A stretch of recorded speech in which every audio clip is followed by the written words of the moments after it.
Welcome back to Speak Pact. I am very happy that you're here with us today, and it's going to be time well spent for sure. Today, I have Elisa Boogaerts with me. She is a launch expert, and we're going to dive into how effective speaking can be when you're launching a new product, a new service, a new book. It doesn't always have to be about the keynote check. Actually, some of your biggest checks are going to come from the audience versus that actual engagement manager. So we're going to dive right in to that world. Welcome to the stage, Elisa. Hi, thank you so much for having me here. I'm super excited for this conversation because definitely speaking can make a huge impact for your business when you're launching a new program or For service. sure. So you are a fractional project manager and a launch strategist. How does speaking fit into either one of those, and whether it's presenting in-house to your organization or your business, or presenting outside to attract, like speak to attract, not necessarily speak to sell, but Mhm. speak to attract those premium level clients. Yeah, I think that it's kind of like both help when it comes to speaking. The launch strategist side of what I do is when someone wants to launch a product or service, I work with them on that whole strategy of what that looks like. What is it that they want to launch? What type of experience do they want to give? What type of event they want to be selling their product into? And then we go into the whole strategy of how we're going to get people there. And speaking is a huge part of that. And one of the very first things that I talk about with my clients when we're starting the whole process of launching their program, and especially if they're doing something big like a paid event, let's say it's like a day long or 2 days or 3 days, they want to be booking and getting speaking engagements way in advance. So sometimes we start booking those 6 months in advance, four So months in true. advance of Yeah. their event. Yeah, and that needs to be part of the strategy so that you can get on the right stages before your event in order to sell tickets or invite people into it. So it's a huge part of a launch strategy is speaking, and yeah, definitely something that you need to get started on early. I find that some people can leave it a bit too late, and then they'll be like, oh, well, I need to get on speaking, and it's like, well, if you wanted to get on a summit, you probably needed to book it a few months back, to get in, because a lot of them also have cutoff dates, right? Like some Mhm. speaking events that you paid for, they need you to pay for it. I don't know. Some of them are even like bigger stages could be 6 months before the speaking I love that you engagement, which brought needs to that be up before your because event. it's Yeah. so vital. I hear this all the time. I'm working on a book. As soon as it's done and it's published, I'll start promoting it. And that's so backwards, right? You Right. want to start booking those stages now, even if the book's not done, because there is an on ramp. And a lot of times it's 6 months or more. And I see a lot of people, a lot of speakers who will give up at 3 months or even 6 months because they feel like they've been pounding the pavement and it's kind of getting nowhere, but there's an on ramp. And as long as you keep feeding that on ramp, yeah, that first 6 months is going to feel excruciating. Once you're on that freeway, as long as you keep fueling that whole ecosystem, then you have a, a positive calendar where you've got those engagements on your calendar and that income certainty. And you can, as long as you've got that team working with you or for you in the background, keeping that fueled, then you could take off during the holidays, or if you're, speaking at a longer conference, whatever it might be, the engines don't stop, because what you stop today, you're going to feel 6 months down the road. You're going to say, how it was going so well, why is my calendar suddenly empty? And it's Right. because of oftentimes what you did or didn't do 6 months ago.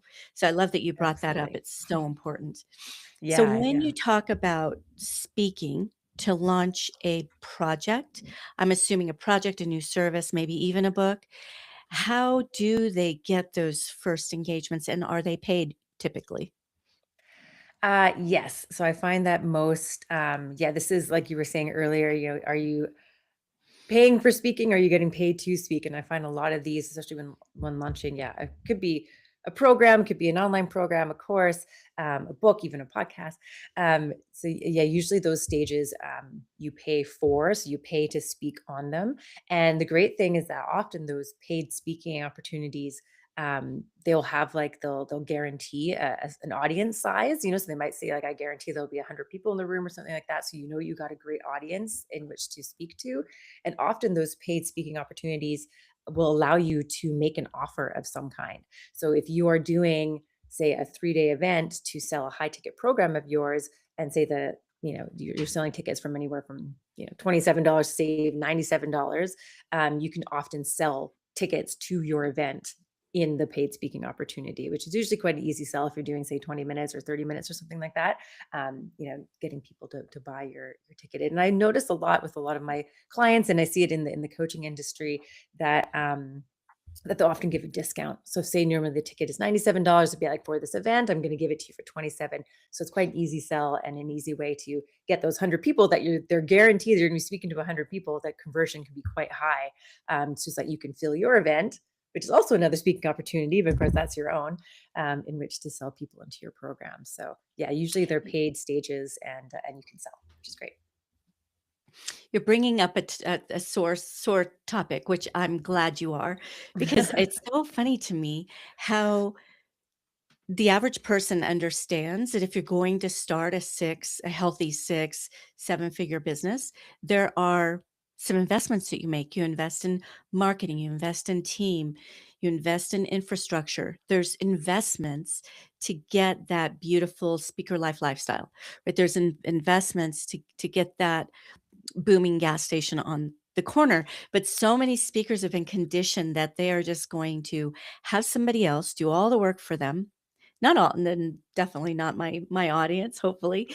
But there's a lot of speakers out there who's like, somebody else build the structure of my gas station, do all the things, and as money starts trickling in, I'll give you a little percentage of it, right? It doesn't really work that way if you're serious about a serious business.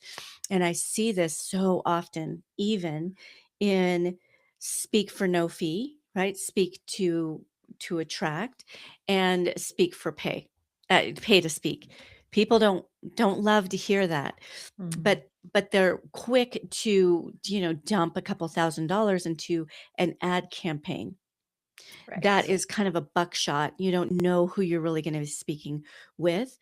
All day long, I would put my dollars where I know I'm in front of the right audience. I've been third party validated because I wouldn't have that stage if the organizer didn't believe in me enough to put me in front of their people. And Mhm. like you said, I know that there's gonna be right fit people and at a certain number in that audience. So, so powerful. People buy who they know, like, and trust. I love working with speakers who not only are focused on monetizing through that speaker fee check, but they're also understand the value of monetizing the audience. People are there because they're looking for the solution you have. Otherwise, they wouldn't be there. Right. They're there looking, actively looking for the solution you have. So whether you're soft selling or you're allowed to flat out you give an offer, they're still going to gravitate towards you and come after you if they know that you're the first step in a journey with them, and they'll hop on. So I don't, Yeah, even if you absolutely. get like a 25 $35,000 keynote check, if you're in front of 50 right fit people, that audience is going to outpay you far and beyond, especially the lifetime value of a couple new clients from that, right? Is going to Absolutely. far outpay you that 25, Yeah, it just won't $35,000. be, yeah, you're right. You have to invest first, and then you will recoup the money. And yeah, even, I know one of my clients, she just recently was on a stage. I think she paid about 20 grand to be on the stage. Oh, She had, I think, a 20-minute or 30-minute speaking spot, but she said immediate from the stage, she made over 100 grand. She made 6 figures right there and then. And then there's the clients afterwards. So she was able to invite them to an event.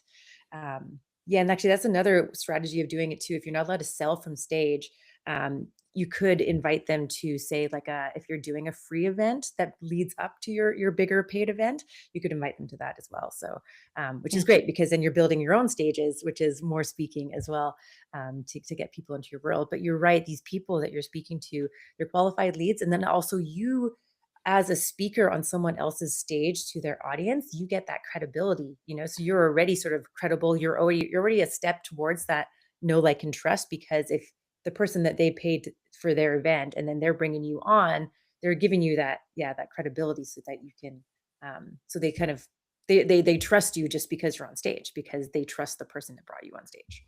The most powerful marketing tool that you'll ever have is your voice and your presence, your energy. And yeah, when someone will put you on their stage or even their hard-earned podcast, people come to this podcast because they're looking for solution A, B, and C. I put you in front of those hungry audiences that nobody's holding a gun to their head to be listening to this show. They're here because they want the information that I know there's a lot of we don't do but there's a lot of podcasts out there that actually charge guests to come on and speak by all rights, right? This is a hard-earned audience. We don't do that because I really want the freedom to choose who I put in front of my audience, not based on what they're paying me or if they're paying me.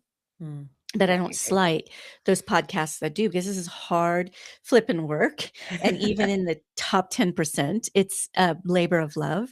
Other Yeah. than attracting new clients, we don't sell anything on this show.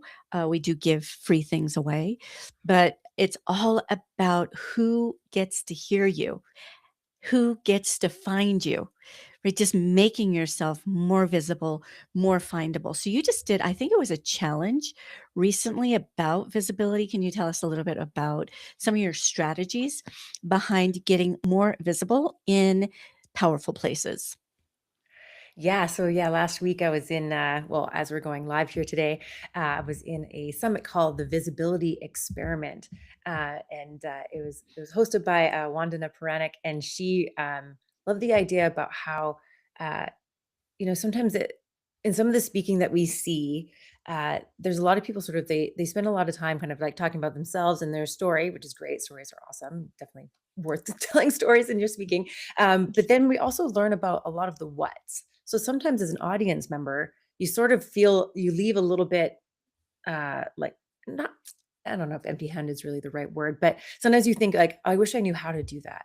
And so with the visibility experiment, she wanted all of her speakers to give a how and actually teach the audience how to do something that they are talking about to help them with their visibility. So that's kind of why it was an experiment, because it was a different type of a summit, which I thought was really cool. And she wanted all the speakers to be like short and concise and just like come on and just teach your thing and teach them how, and give them even a blueprint as well that tells them exactly how to do that. So I talked about the visibility of launching, and I had a launch visibility kit that I offered. And in that, I gave 30 different ways that you can promote your launch, all of which give visibility. And speaking was definitely one of them. And there are lots of different ways that you can speak.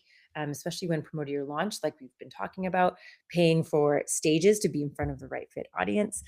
You can do something like this, do like a live, come on to Riverstride or StreamYard, or what's the one I like to use? Restream, and go live on social media and have a little interview with somebody, especially if you're going to be streaming to their audience on social media. You get exposure there, and you can talk about your event and how exciting it was. We actually did that as a bit of a promo to that summit. I did a social media live with 5 other speakers, and we got to all talk about how we're making people visible. So there's lots of different ways with speaking and different strategies, and yeah, and in that I gave 30 different ways, and speaking was one of the top ones for sure.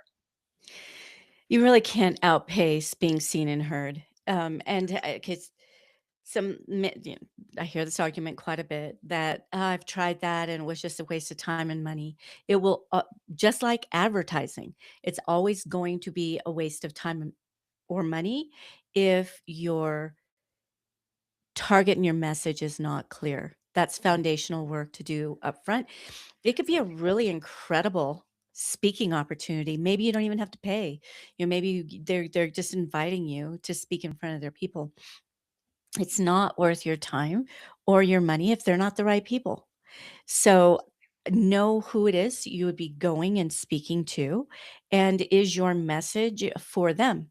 If you get more deliberate on who you get in front of, then absolutely these are just this gold mine. The power of your voice is a gold mine when you have a clear message, a clear audience, and Clear takeaway. I love that you said that.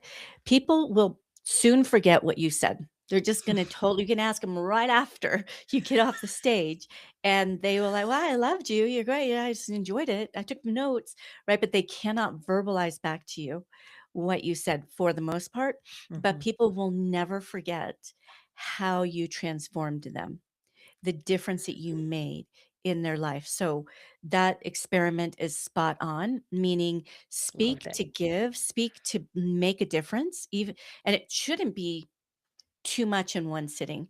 Just Yeah. like your grandmother's favorite pasta. you love it, but if she tries to force you to eat too much, you're just like, "Oh, I love it, but I'm just too full." That's not how you want to leave your audience. Mhm. You want to give them just enough nourishment to say, "Wow, that was incredible. I felt the difference. Now where's my next bowl coming from?" I Yes. say this all the time. Speaking is the first should be at the first step in a journey with you, and there's no better way to do that than getting in front of the right people and helping them find you. They're actively seeking for solutions that you have, so make it easier for them to find you. How do you knock Absolutely. on doors? How do you get on? So let's say you've identified some key events, key organizations that one of your clients or you would be perfect for. How do you knock on that door effectively? Oh, good question. So, a lot of the speaking opportunities that my clients look for are usually online speaking opportunities, and so they usually have like a website or a way in which to apply.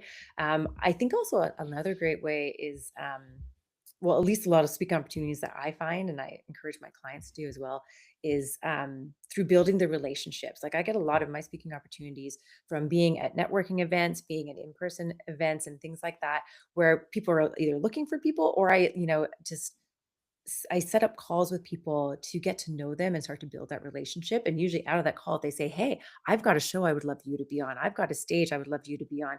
And so I find that, at least with me, it happens very organically. And I do know, like, I'm also part of a lot of networking events and communities that have specific speaker events. So there are specific place where you can go and there are people with stages looking for speakers and there are speakers there looking for stages, so this is this amazing exchange and they give the links where you can go and apply. So I usually recommend going to those types of places because then you can also meet the person, you can have a chat, you can learn about their show a little bit, and then you can see if you are the right fit or not, in which when you want to apply. So yeah, that's how I usually recommend Yeah, doing your homework up front beforehand. Mhm. Who's going to be in the room? What kind of language do they talk? Shaking hands before speak, shake hands after. Right? That's how you're going to get those next level clients and those next level speaking opportunities as well. So let's talk about the do's and don'ts of speaking to attract or even speaking to sell. We've all been to presentations where we're just out of the gate. We just feel like we're barraged with, "I'm the greatest thing since sliced bread. You need Yes. me, or you're stupid," right? Or whatever. Not a good approach. So, Yeah. how do we give to receive from the stage and seed that launch strategy, right? Seed that the other ways that people can work with you delicately but effectively so that whether or not they ever buy from you, they walk away feeling very enriched by their giving their e- valuable time to you during the talk. I really like to, when I think about this, I like to think of what type of experience do I want people to have when I am speaking to them or when they're learning from me. So really trying to think about that, like what kind of sort of emotions do you want to invoke? What um, strategies do you want to give? What do you want them to leave with? And I really think that it's like we were saying before with the visibility experiment, giving them an actual how, giving them something tangible that they can take away and do that will give them the impact, whatever it is that you want. So for me, it would be say launching. And if I was talking about doing a social media live, I might actually give them the exact steps and be like, here you go. And if it was online, I might even share my screen and be like, this is exactly how I would sub event. So then now they're educated, they know exactly how to do it. And it's great because for me, like if I can show them one of those, I have 29 more that I can share with them. And they're going to be like, wow, she actually knows her stuff. She showed me exactly how to do something. I can go do it now. And I need more of them. So I want more. And, that would be enticing. But you're right. There is a lot of people who, there is a very, and I was been taught it as well, like a very sort of structured way in which you do a talk. And, and a lot of them have it where, say if it's an hour-long talk, they only actually give you 15 minutes of content. And to me, that gives me an ick feeling. I've never felt great about that. I've always thought Mm. like if I go to a talk, I'm here to learn something from this person, and I don't want it to just be 25% of the whole entire hour. Because then, like you were saying, I feel like maybe it wasn't a great investment of my time, and time's something we can't get back. And so you really want to make it valuable for people. So for me, sometimes I like to jump right in and give them something right away, like dive right into the content, whether it be like my first, if you're giving sort of say 3 teaching points, I like to jump right into the first teaching point. And then through that and through stories and through the teaching points, that's when I drop in bits of information about myself to give myself that credibility, to let them know who I am or what I've worked with and the results my clients have had. And I like to sort of drop that in sort of throughout it, as opposed to spending the first, 20 minutes talking about myself and how wonderful I am. Which I love that. Never, never, please, please, please, never lead with resume, where people don't care until they care, and they don't right. know that they care yet. Lead with big promise, with outcome, with this is what you're about to receive. And then as you go along, sprinkle in, and this is why I'm a good one to give this to you. Right. Because they do want Exactly. to know, well, why would I listen to you about this subject? But when you lead with resume, yawn, right? They don't know that they care quite yet. You brought up something about creating your own events. This is Mhm. another area that just stumps me. So, the average speaker does not want to pay to play. They don't want to pay for a speaking opportunity, even if it's the right audience. You said your friend invested $20,000 in themselves. It's a bit of a gamble unless you know your message is going to resonate with that audience. Yeah, But it was a totally. six-figure event for her. And I've had that happen for myself as well, where I invested a good bit and was not getting paid by the host, but that audience outpaced and outpaid Mhm. by miles. By miles. But this is another really funny one to me. Speakers don't want to pay to play, so they create their own event, which is expensive with regards to creating it effectively, marketing it effectively, and getting the right people in the seats. So, the only time I really recommend that is if you have a very engaged, warm market already, number one, or number two, you have some great referral partners in the right area, or number three, you're willing to dump a whole lot of money into marketing and advertising, which is always, almost always going to be far more than what you would pay to get on somebody else's stage in front of their hyped up audience who's super excited that to listen to you. You bypass all of those things, having to put on an event, having to pay to promote the event, having to get that guarantee, like you said, that you're going to be put in front of a certain number of right fit people. It's kind of that long range mentality versus short-sightedness. I call it short-sightedness versus success-sightedness. We understand that anything worth putting our life energy into is going to take some upfront investment, whether it's our time or resources, whatever it might be. And in Definitely. this area, there's a lot of reluctant speakers when it comes to speaking for no pay from the host Mhm. and paying to play. What do you say to those kinds of people that you come across? Yeah, I think, like you said, I think that often if you are speaking to the right audience and you're paying to be on that stage, that you will get like the return on investment, though it may be a little bit longer term, will be much higher than getting paid to speak on the stage. So yeah, I highly recommend that. And like we were talking as well, like this is a great part of your launch strategy. So if you are you doing your own event, which you are exactly right, it does take a lot of work. Even for me, so I'm that fractional project manager, and I work with you, and I do the strategy and the plan, and we put together all of that to have a successful launch. That costs money, and it costs money to set up all the tech. And especially if you're doing your own event, you have to have your landing pages, you have to have automations, you have to get people there, pay for the stages to get people to the event, and like all those 30 strategies I was talking about. Mhm. And so yeah, it does take a lot of time and investment, and often it's very difficult to do on your own, or even if you have one VA. I've noticed that with a lot of my clients where they'll be like, oh, it's okay, I only want, because I can offer a launch team where I can give them someone to do other tech for them, and then give someone that, Implementation. Yeah. yeah, and then give someone that'll help them to like produce their event and actually be there on the Zoom with them and even help them with sales support. But they often say, "Oh, you can just use my VA." And I've noticed the issue with that is that they themselves, as their coach and their VA, are already so busy doing all of their business as usual activities and working with their existing clients, that to put all of that extra work on top to do their own event, it usually It's kind of not leads, doesn't, sustainable.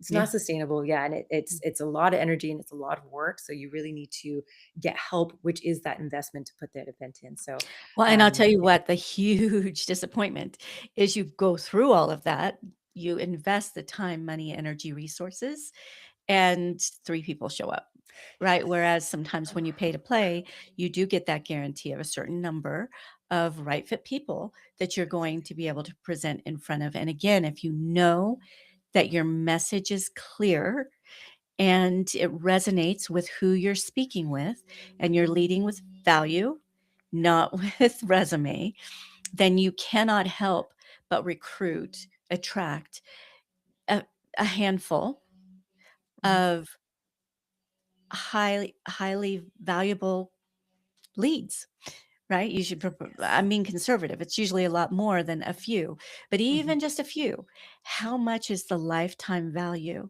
of a new client? That's huge. So we at WPC Speakers Global, we're just launching this free gift. If you go to it now, it's probably not completely ready. If you go to it next week, by the time this interview is on all the majors, it'll be ready to go. But it's just an example of being gratuitous, giving before you ask, give before you ask. So we have yourspeakerfee.com. It had yourspeakerfee.com. If somebody's like, I don't really know what my message and my best market is, or I think I know, but I really want to know right before I invest myself into this, and what should I be charging and who should I be approaching? All of those questions need to be answered before you dive in headlong. And when you give, this is 30 years in the making, 30 years of expertise that's going into this free assessment. You'd be like, hell no. Yeah, people need to pay for that. And yeah, obviously, I've got paid offers if you want to link arms with me and go that next level.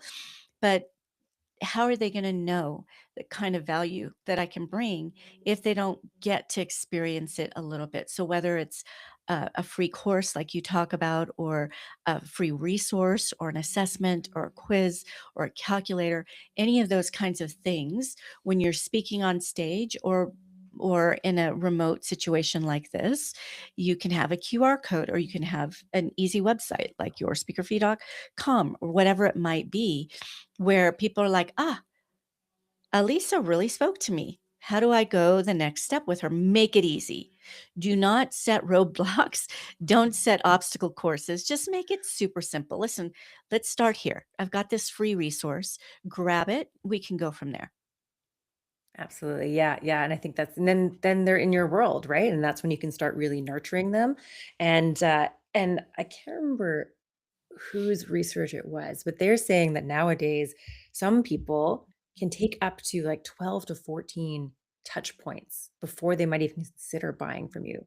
So you want to give them all of that. You want to give them different ways in which they can connect with you. And speaking is a way of doing that. So, like with me, if they see me here, with you on this, and then they also see me on another stage, they see me speaking in a summit, they see me, at a networking event speaking, which I'm at next week. And so there's lots of different touch points. And if you can people the more that people see you and the more that they learn from you and get to know you better, that know, like, and trust will go up, and then they're more likely to purchase. And of course, there's other ways outside of speaking, but yeah, if you're someone that they sort of see everywhere, then they're most likely to be interested and maybe want to see how they can be part of your world. And so getting them, yeah, having that free resources, then they're going to start getting email marketing from you and understand about your other events. And so just giving them more and more touch points. Well, talking about touch points, so many people give up way far too soon. They are not Yes. going to stick around for that 12 to 14 touch points. And you are exactly right, Elisa. That's what it takes. In college, to get through college, I was a Mary Kay consultant, long history. That was in the 80s. And I made it as a very young woman to the top 30% of the company because I took that one principle to heart, right? I'm not one that wears like bee pendants or conversational starters, but Mary Kay was big into that. And so, you wear this little gold bee or what have you. And it's really about starting a conversation, making connections, communicating, and those layered. I remember my manager would always say it's all about a layer effect. Don't get discouraged when somebody says no. It's not no, it's not right now. It's not the right timing, right? And so just through that gentle nourishing and giving more than you receive, not only are you building the law of reciprocity, but you're also staying top of mind so that if they know someone who is you're exactly who they need, you're exactly who they're looking for, you're top of mind, and they send you that way. So speaking Yeah. of that, I know by this time in the show there are plenty of speak packed um, listeners who are interested in knowing, how do I get a hold of Elisa Bogarts and how can she help me? So what is the way you like to best be found, Elisa? Yeah, I think the easiest way is to go to my website. It is launchpartnerpro.com. Launchpartnerpro.com, and in there you can find out about me and what I offer, and you can book a call because I love learning about people and I've loved learning about their launches. I find it so exciting. And also in that call, I always give like a tip, like we're talking about lead with value. I always like to lead with value and give them some ideas of how they can make their launch more successful. Yes, and on there as well, there's also a couple of I'm just sort of starting to switch my free gift right now because I'm really this visibility I think is really super important. And I'm just recently actually launching myself a visibility kit that gives people stages and networking events and even opportunity to be on my podcast, which yeah, I love doing. And I just as you were talking earlier about the different touch points, I wanted to just say that the power of having that way for people to get in contact with you. I had someone on my podcast a year and a half ago, and I recently reached out to her saying, "Hey, I'd love to reconnect." And she's like, "I was about to email you because someone just booked a call with me and I asked them how they found out about me, and it was through your show a year and a half ago." So someone was able to go back, and through that, because she gave her contact information and because she gave a free gift, yeah, but it took a year and a half for that person to see that and make contact. So you never know, where people are going to come from or how long it might take them. So yeah, definitely, it's so Yeah, important to that have you that bring touch up point. such a good point because that's another piece of the puzzle, right? We each are going to have our own ecosystem based on who our best fit audience is, where our most likely buyers are, the people looking for our solution, whether we're just offering a talk or a workshop, or we're offering consulting beyond that, or other implementation resources, that kind of thing. But how you make that easy for them is everything. And you really just kind of hit the nail on the head with the layering. And then with a year later, The somebody reaching out longevity. to you. I am not a proponent of being on every platform. That's a sure bet to either be overpaying an assistant or getting burnt out yourself. Yeah. It's pick your place. Well, where do your people gather like grapes? Are they on LinkedIn? Are they at certain kinds of events? I pick two or three places where I become easy to find, whether it's X or LinkedIn or Instagram, depending on who your audience is. That's going to change. It doesn't mean that if you've created content for a certain platform, you can't repurpose it. I'm just talking about where are you going to interact the most? Where are you going to put your time, effort, and hard-earned hours into you and or your team and investment? Like, are you going to buy Meta ads, or are you going to buy LinkedIn ads, or you're not going to buy ads? You're going to buy pay to play stages, or you're not even going to buy that. You got to do a little extra work to make sure that you're bringing people into your pipeline and nurturing them. So Absolutely. I Yeah. see people LinkedIn is so my favorite place to play. yeah, isn't it incredible? Yeah. I had probably like a lot of people, I had a LinkedIn profile years before I actually realized, wow, this is a really powerful space. So, how do you maximize your presence, your visibility, and the effectiveness of the energy that you put into being visible on LinkedIn? So yeah, I like to post regularly. I post at least 2, 3 sort of times a week, and I'm part of posting parties. I actually host a couple of posting parties, and so it's a group of people, and we get together once a week. It's actually one that's happening today, being a Tuesday, and so everybody, I have just a. It's quite simple. I just set up a Google sheet, and if people are interested, I add their name in. I give them access to the Google sheet, and I put everybody's LinkedIn links there so they can all connect with each other. And then once a week everybody adds in a link to their post, and in that same day we all go into everybody else's links. So I'll open everyone's post and I will comment on it, I will react in some way, and I will read through it as well, so I actually spend time on it. And if you have, say, 5, 10, 15, 20 people going to your post on that day that you post it, that'll really boost up the algorithms and share it with more people. And yeah, so I love doing that. I think that's a fun way of being visible on LinkedIn. Doing LinkedIn events as well. So even something like this where you can stream to it and doing a LinkedIn event. I know we had a LinkedIn event here, and I think I shared it with my audience. I'm hoping it's also on my profile as well as your profile. So that's another way of getting more visible. Yeah, so those are things I really like to ways to get visible is posting parties, and LinkedIn events. Let me ask about the posting party because LinkedIn is a little bit funny. Mm. So I'm just curious. So Meta, you be friends with whoever, and you just pals with your somebody you haven't seen from high school in 30 years or 20 years, and you're just kind of friends with you connected with and friends with pretty much everybody. But what I've noticed about the LinkedIn algorithm is they take a lot of stock in who you're connected with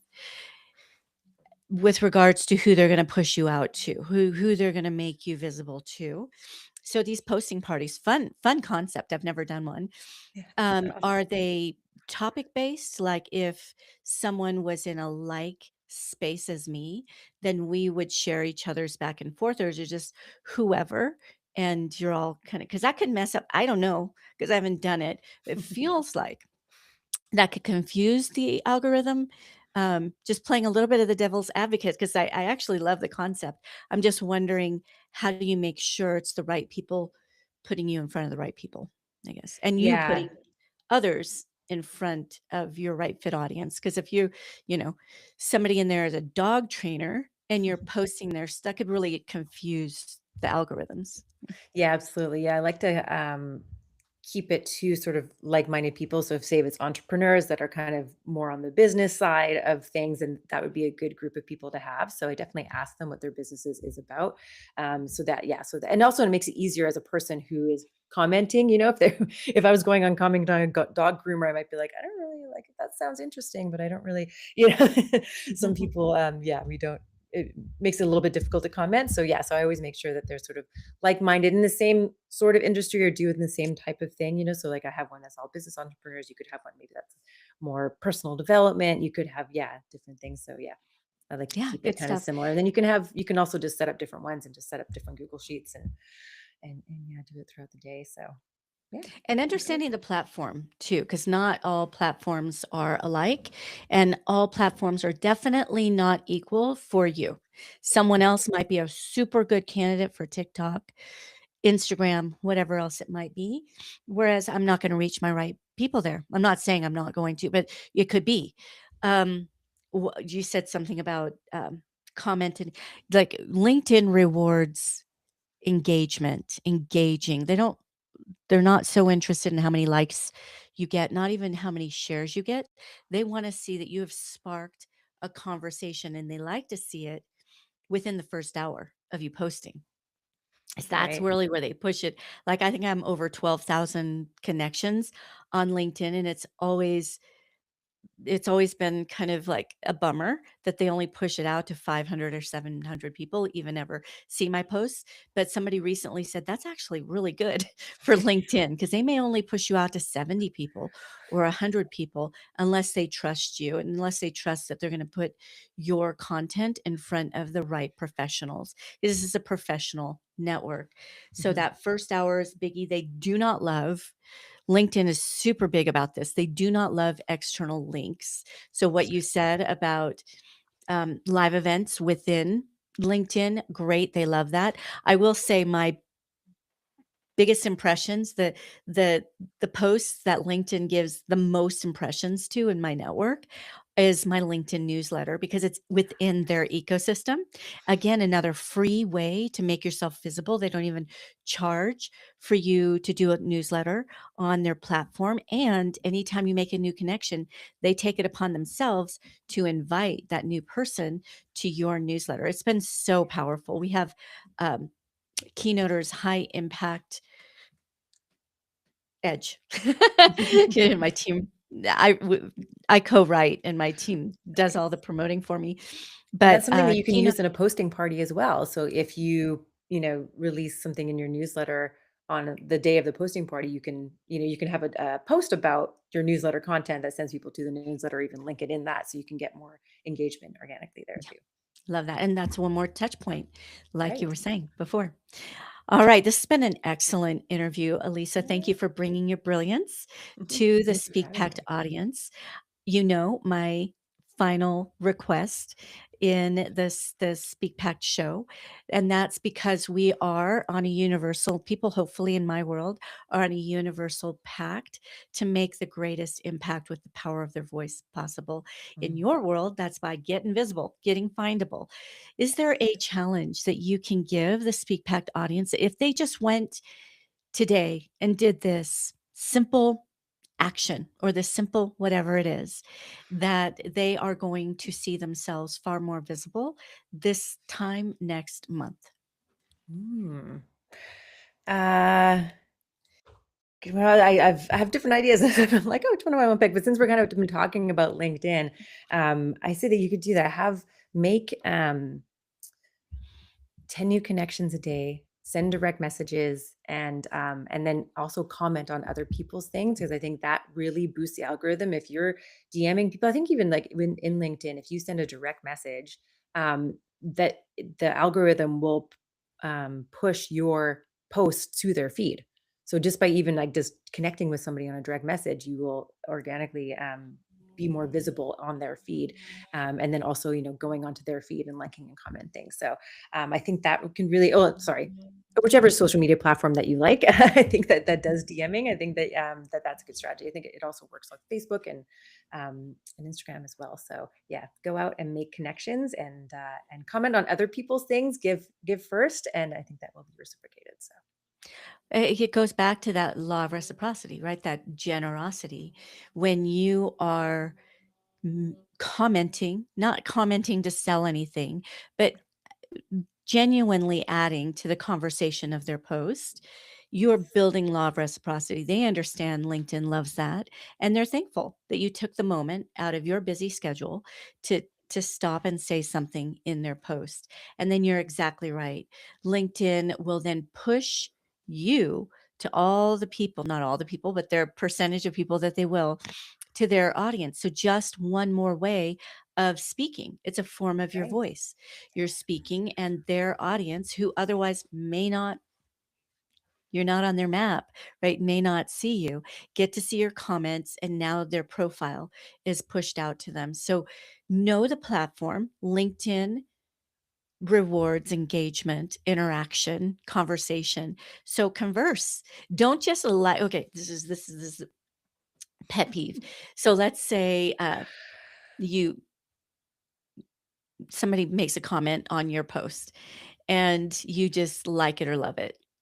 That is you're leaving so much on the table because LinkedIn is not going to push you out to the other person's audience unless you're talking back and forth, whether it's your post or their post. So say something. You can think of something intelligent to say back, not just like or love, right? Their comment on your post and vice versa.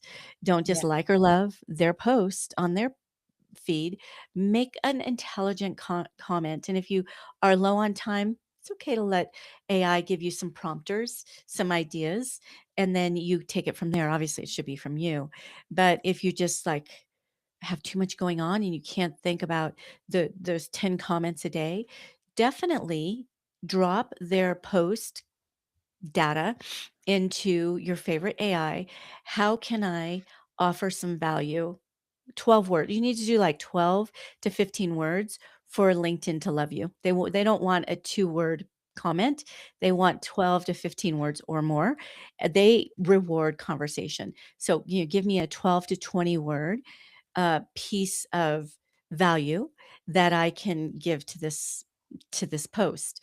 Once they give you that back, then with your knowledge, your discernment, you tighten it up and then you add that. But sometimes it's just, yeah, I've got 50 million things going on today and to try to think of a response for 10 posts. But if it's part of your daily routine, then you just a half hour. You need to devote a half hour in the morning or the evening. Morning is best when it comes to LinkedIn, but every platform is different and just engaging, just purely engaging, not asking for anything. Mhm. Even in the DMs, people like to French kiss on the first date and think they're building a relationship. That is not, do not pitch slap people. Oh my goodness, I cannot stand that. Make a new connection and within seconds they're pitch slapping me. It's like, okay, you obviously Yeah. obviously have no interest in getting to know who I am, of Right. adding value to my audience. You're really just here to try to sell me on something. That is not a way to build a relationship. So this industry is all about building that know, like, and trust connection, and the power of being visible and getting your voice out there is Absolutely. definitely the first and foremost way to do that. Would you Can like I just to add one more Yeah, little thing about the commenting? yeah. Because we're saying that LinkedIn rewards conversation. After you comment on someone's post, ask them a question. Be like, "Well, what do you think?" Or "What is your strategy?" Because then that's easier for them to comment back and answer your question. So I would say that, like, to keep the conversation go, maybe you can ask a question back. Ooh, I love that. I thank you for throwing that bit of advice in. Big. We can just kinda close down the conversation by saying, "Thanks, Yeah, great," love it. or ask another thought pro people love to share their know-how. They love to share their give them the opportunity, make it easy. Give them the opportunity to do that. Really great, great suggestion. Well, Elisa, thank you for being with us Thank on you the for Speak having Pact me. show today, and bringing so much light and wisdom. And we ask those listeners who are out there who got value out of the show, post it forward, be generous, help people find this show. It is based on generosity, hard earned, decades earned knowledge just handed to you on a silver platter. Share it, spread the love, give us the love and likes and reviews, honest, obviously, all the way across. Look up Elisa Bogarts, her website, and that gift link will be in the show notes. Also, look her up on LinkedIn. She's super active on LinkedIn. That's a way to engage with her as well. Right? Thank Ciao, you. ciao for now. Bye, everyone.